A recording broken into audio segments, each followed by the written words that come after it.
chatting away like this. Yeah. So we're live and welcome everybody to another episode of Westpark Lives.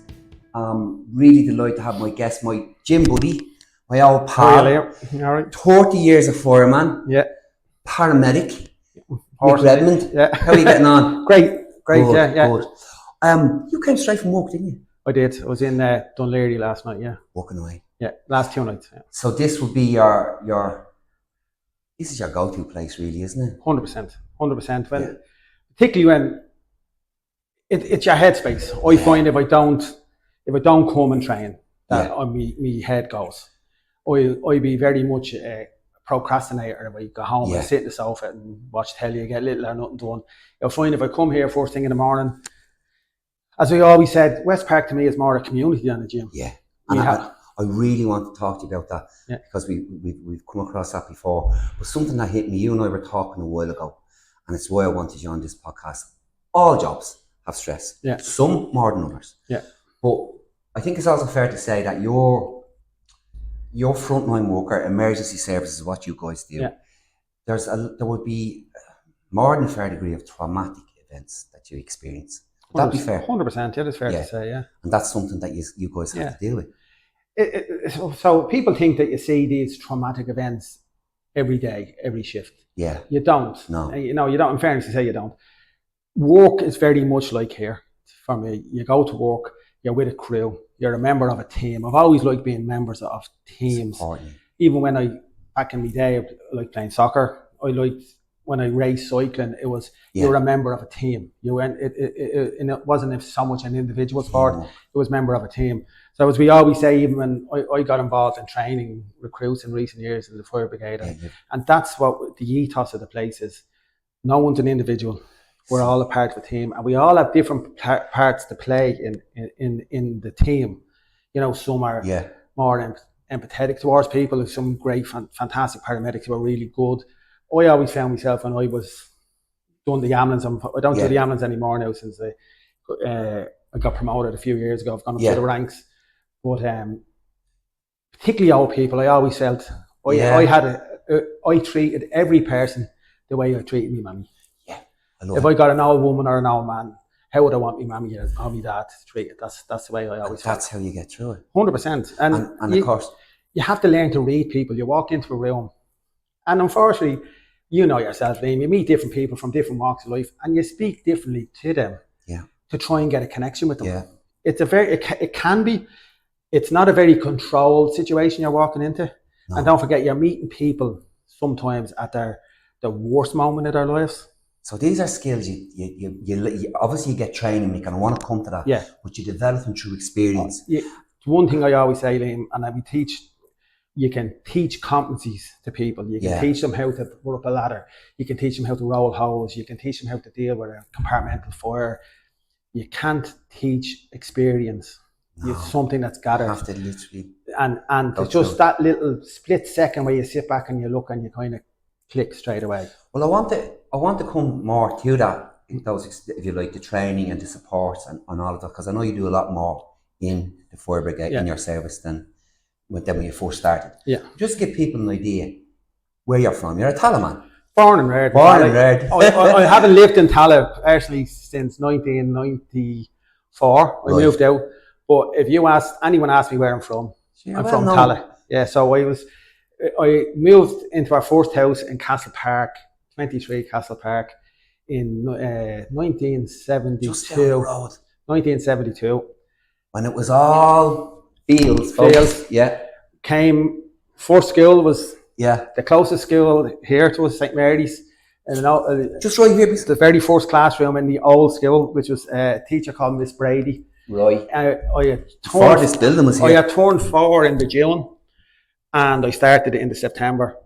So we were done my first year junior infants in there, and then St. Angus is opened for the beginning of senior infants, and then on to Tala Community School. Tala Community. Yeah. I was there myself. I finished 1987. I finished me leaving cert on the 20th of June, and I turned 17 the next day, on the 21st of June.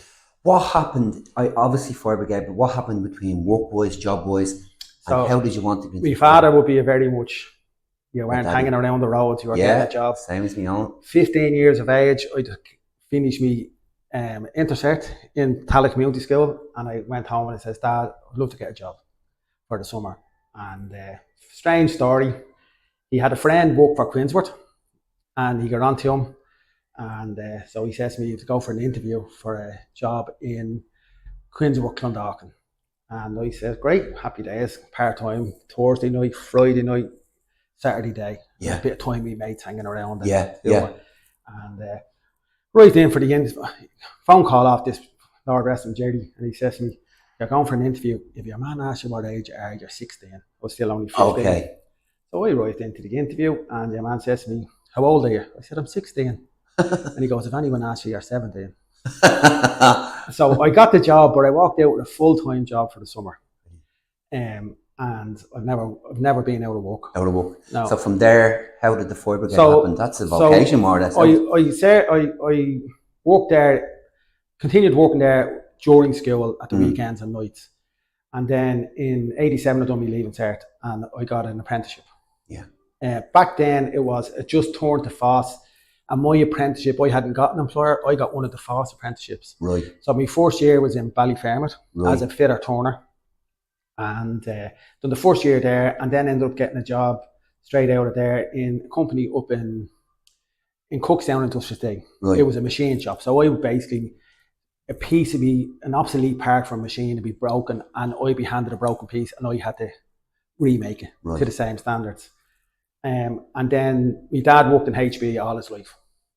So he got me into HB then as a maintenance fitter on the refrigeration in HB. And back in the day, I hung around with a few lads. They were all Thomas Davis players. Now, I was never a GAA player. It was soccer and cycling was my game. And the Fire Brigade came out. And we all threw our name in the hat. Right. But the reason the Fire Brigade was in my brain was in 1988, I was a member of a cycling club in Tala. It was a breakaway from the Irish Road Club. It was called the Adler Cycling Club. And one of my pals at the time I cycled it is Paul Fox. Paul's father was a station officer in Dublin Fire Brigade, the same rank that I hold now. And he passed away, Lord rest him man. And we cycled down to the funeral in Kimmage Manor Church. And there was a massive funeral, absolutely massive. As you know, to put a connection with Westpark again, Kevin is married to Michelle, who's Paul's sister. So Carmel, Mrs. Fox, as I call her, she gives out to me now if they call her Carmel. Yeah. Right.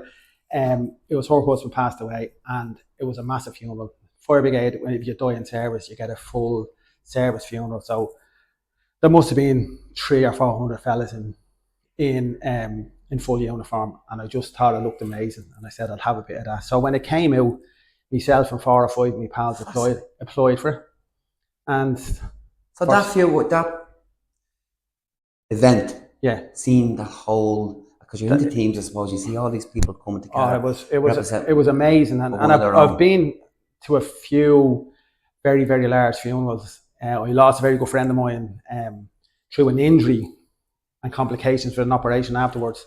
Yeah. And the funerals they get you. Yeah. But there's a pride involved in it as well, you know. If I was to ask you, Mick, it's probably a hard one because everyone has different roles, I suppose, in the organisation. Because you don't just do fire.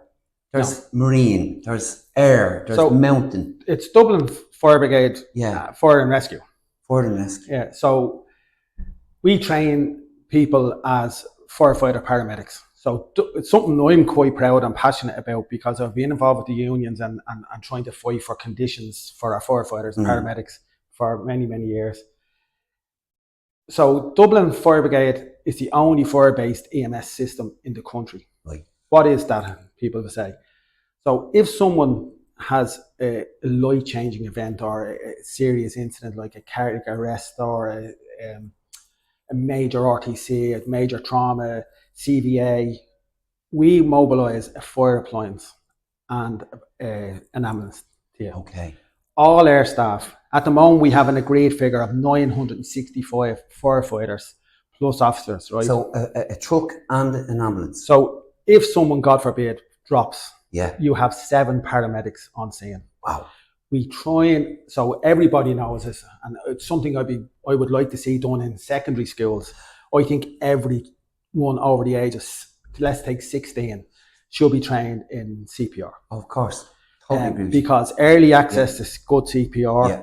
early access to defibrillation, Yeah. advanced cardiac life support, Yeah. gives you a great chance of survival. And to familiarise them with these life skills, because So- young people, a lot of them wouldn't know what to be. Believe it or not, we're those of us that are involved are very proud of the fact that the out of hospital cardiac arrest survival in Dublin, along with Dublin Fire Brigade and our colleagues, and that's your chances of out of are the highest in, if not in, definitely in the country, definitely in Ireland.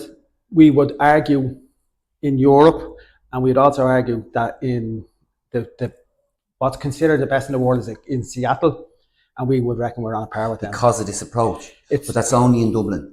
And that's only if you get a fire brigade ambulance when you ring, is that right? No. So when you ring, we're in the Dublin area. Yeah. Well, 90% of the Dublin area is covered. It goes through to our control room, which is in Townsend Street, or Tara Street, as it was called in the past. That's the ERCC, the Eastern Region Control Centre. Yeah. And we have people in there that we're firefighters who are gone into the control room, and we have also people that we employed as what's called ESCs, Emergency Service Controllers. And they have a system to follow, which is called ProQA. Yeah. It can be, as I spoke to you already, it can be quite frustrating that when you call, you say there's someone on the ground, they're not breathing, and they're asking you questions. The appliances are already, that's what we call them, appliances. Yeah. The fire engine and the ambulance are already en route to it. En But route, he's finishing the off. protocol. And it's called case acuity, and it's Delta and Echo calls will be the ones that you get. So it's a fantastic system. It's something Sounds so professional. but we need people of Dublin need to be aware that if the powers that be could, because of costings, where any fights I've had with the unions over the years, it's not to deal with more money. It's to keep the people of Dublin safe.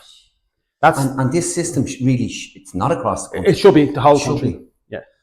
Now it can be done in the whole country, but we just mean mobilising National Ambulance Service and a retained services together. Something I'd love to hear more about, but I do know, because that's such a professional organisation, and again, you can really feel the sense of team that everybody's doing their job, which is very, very important. But I've done a little bit of digging when I know I was talking to you, and it was the Royal College of Surgeons done a paper, doing a research paper in 2021 on emergency. That's that's Royal College of Surgeons, who's we're affiliated for our paramedicine. Right. So we get our accreditation. So it's in their interest that they've done this, so they could pass this on with their teaching. And what they said was 96%, which is high, of firefighters have experienced workplace violence in some form or other, 100%. which is huge. Yeah. And that obviously is going to manifest in stress, and I'd imagine depression, anxiety, sleeplessness, all that kind of stuff. Is this something you're aware of it? Have you would have experienced it, I'm sure. How do you deal with it? Because again, I know you have great mitigating systems. So, I mean, you spoke about team. Yeah. So you do create a dark sense of humour. You know, and it's coping mechanism. That is a coping mechanism. It's allowed. Yeah. We tend to go back, but we have built-in systems now. Yeah. Which weren't there. Yeah. When I joined. Right. I unfortunately got to see older fellas when I joined the fire brigade who had attended the likes of the Stardust and things like that, and I seen the damage you've done to them, and as people. That's an awful thing. And I would have spoke to some of them, and some of the stuff that happened that night, you know, in terms of what they seen and what they had to deal with. Yeah. Back in the day, they had their own coping mechanisms. Thankfully, they're gone now out of the job. But we have a thing called critical incident stress management, which is CISM. Yeah. So, say for instance, as I said, I'm a station officer now, and I'd be in charge of the crew. If I go to an incident, and my good pal now, Lord rest him, Adrian O'Grady, would have been one of the strong people who pushed this on, and another chap that I knew called Mark Brannigan back in the day. Both of them passed away, unfortunately. But so basically, if I go to an incident that they believe would have stress or you know, have an ongoing effect with people, they put this system in place. So, for instance, you get a bad, fatal road traffic accident or a fire where, you know, a couple of fatalities. Straight away, the control room mobilise the CISM team. I'll come back to the station. I do what's called a hot debrief, where we sit down with the crew. I take the crew off the road for half an hour. We have a cup of tea. We sit around the table. Everyone okay? You know, and we talk. Fellas, just talk. And what's very strange to see is how it affects different people and how different people assess the situation. They all take something different out of it. Yeah. But what it does is it sets in place. We've had the hot debrief. The CISM team will then arrive either the next day, if we're on duty the next day or night, and they'll sit down. Right. That's the follow-up. The phone numbers are available. They will contact everyone themselves the next day with a phone call. Everyone okay? That's a great system. As you know, blokes, we don't talk. Not as much as we should be. We're getting better. Than ever before. We're getting better.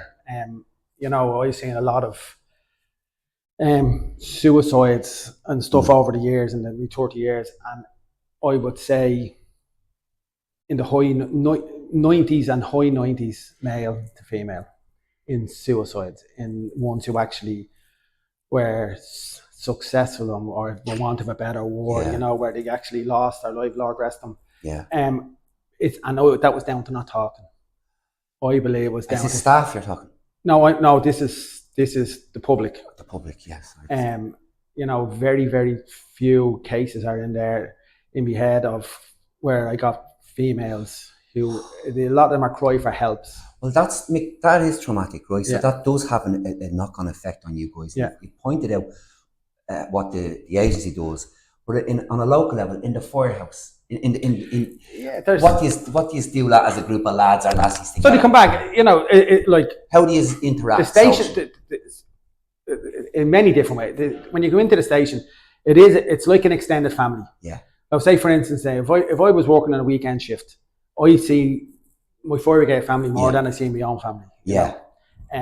So I remember, and I'm talking over here. I remember Carl Wilson telling me it was his job to cook. And he started telling me what he was getting, the steaks, and I'm going, wow. Carl is my mess man now. I'm the station officer, floating station officer in Donnybrook, and Carl is the mess man. Carl's a lovely guy. Referee, Carl's son is here. Referee. Carl's son is here. He's here as well, right? He trains here as well, and his daughter's in the job as well.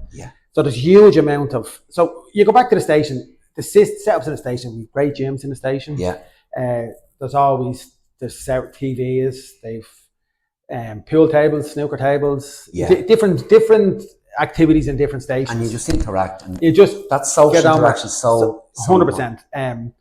As you say, there is a dark humour. There's a lot of messing and get-ups, which is with health and safety and welfare at work now. You have to try and get rid of them out of the place. Right, okay. But it's still there. But would there be periods, like any job, I suppose, busier periods like Christmas, Halloween, are they the more? So I'm only speaking to someone about this recently.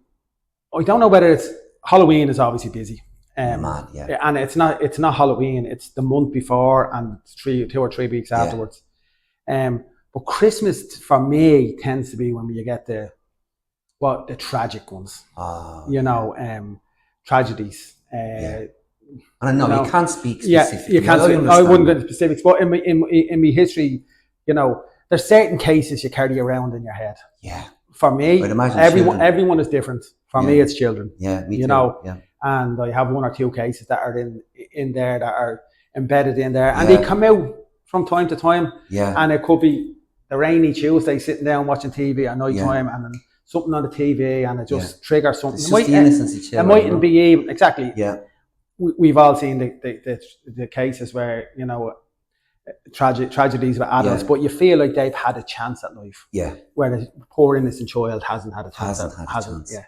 So they're the things. But again, the system manages it really, really well. We're getting better. We're trying to get better. You sit down a couple of bars, don't you?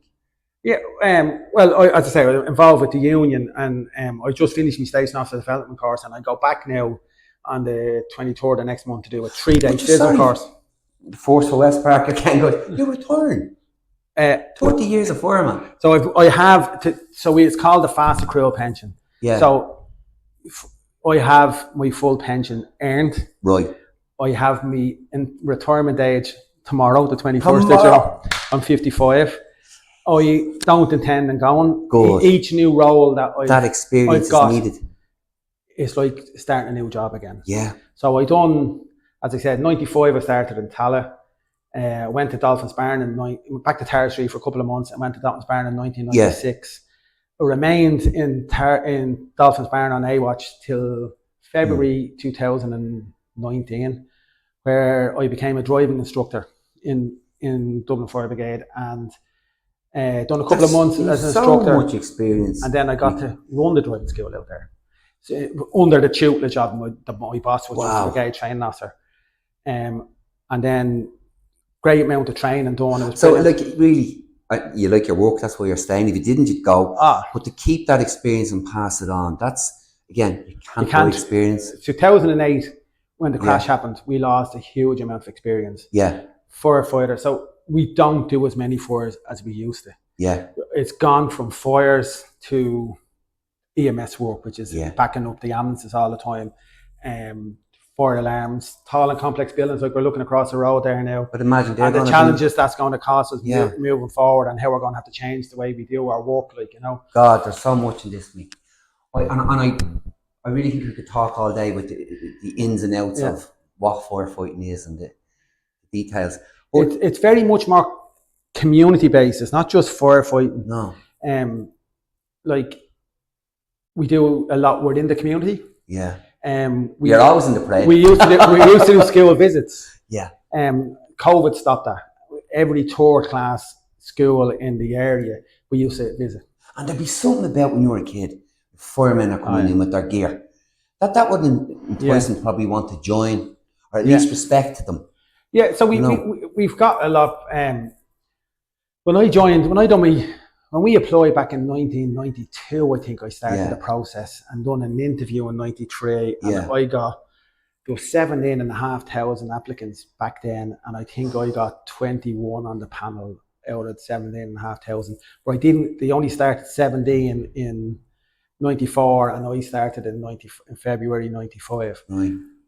But we've seen it diminish over the years, the amount of people that are applying for the service. Okay.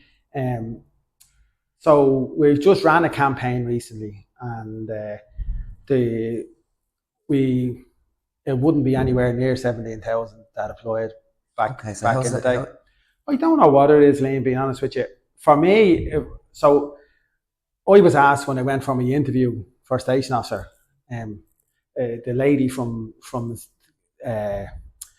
DCC, she's a top HR person at DCC, says our very last question at the end of the interview was Mick, I'm a young person and I'm considering going for Dublin Fire Brigade. Sell it to me. Yeah, was our question to me. So I like, it's a very challenging job, and some of us like being challenged on a daily basis. Yeah. Hugely rewarding job. Hugely rewarding. As much as I've seen tragedy, I've seen some fantastic things as well. Yeah. You know, delivering a child.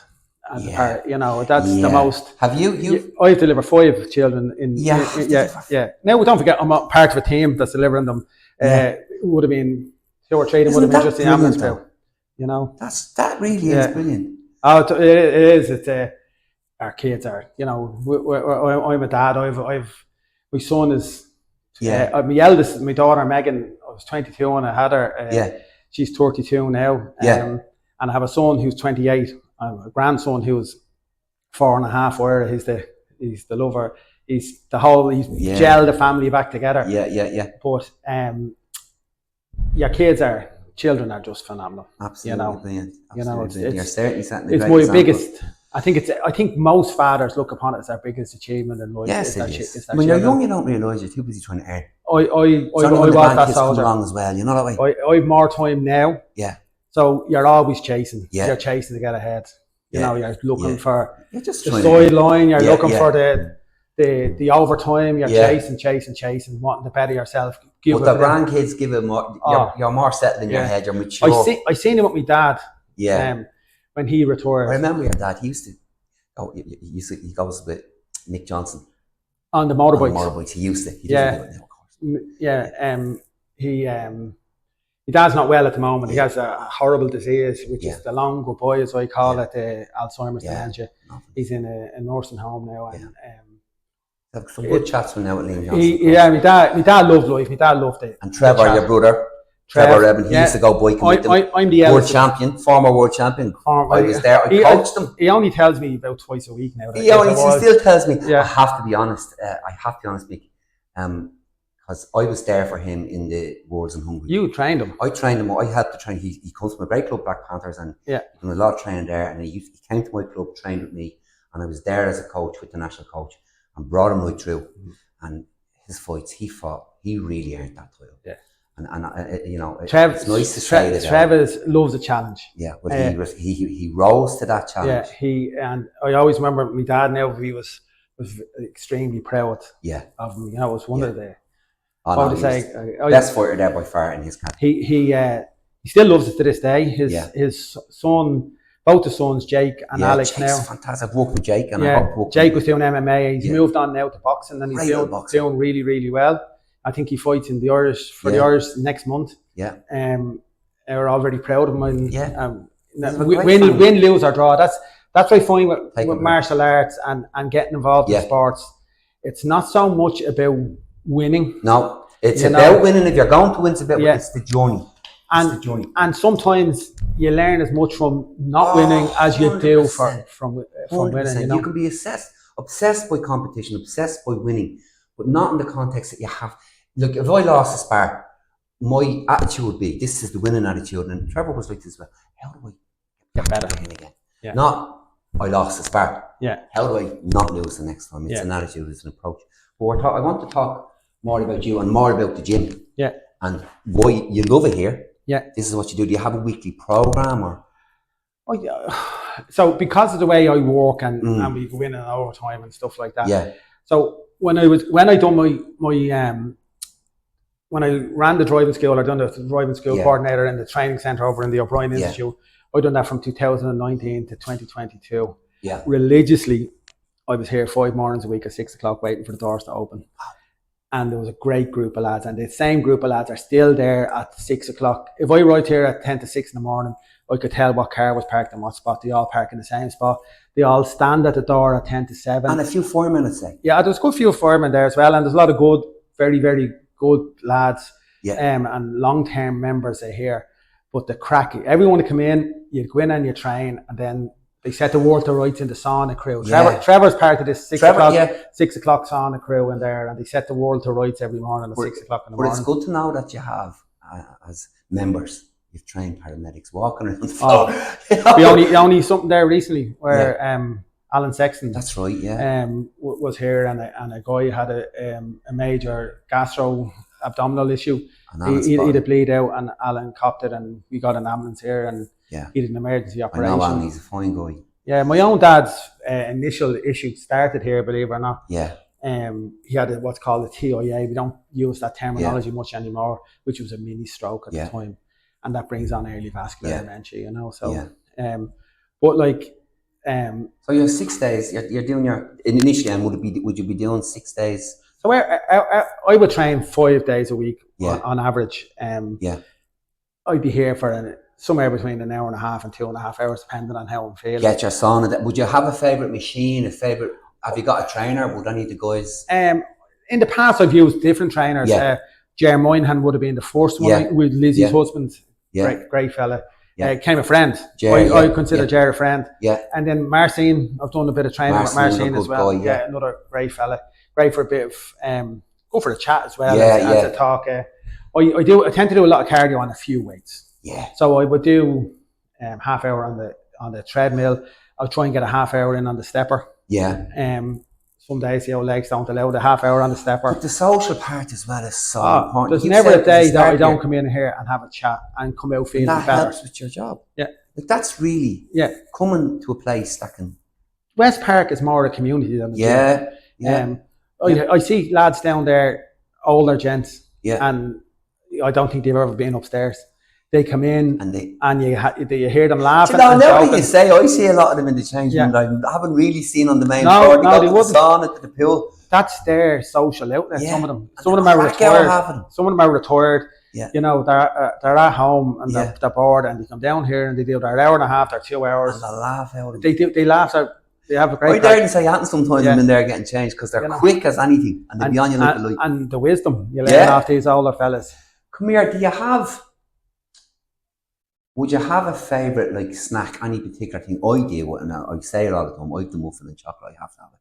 No, And if it's not muffin, the muffin and coffee, sorry, it's not a muffin, it'd be say a chocolate bar, just to get them from A to B. I love an old caramel cappuccino. Yeah. I guess like the work when we stop for a coffee, you know. Coffee here is lovely. Caramel cappuccino would be, Yeah. and I've took I'm very partial to their overnight oats down with a bit Right. of piss coffee down there. So if I come straight from work, I wouldn't have anything to say. So first this morning we finished at 9 o'clock. I'd have been up about. So as you know, if we're not turning out at night time, we have rest. So I would have been up about 7.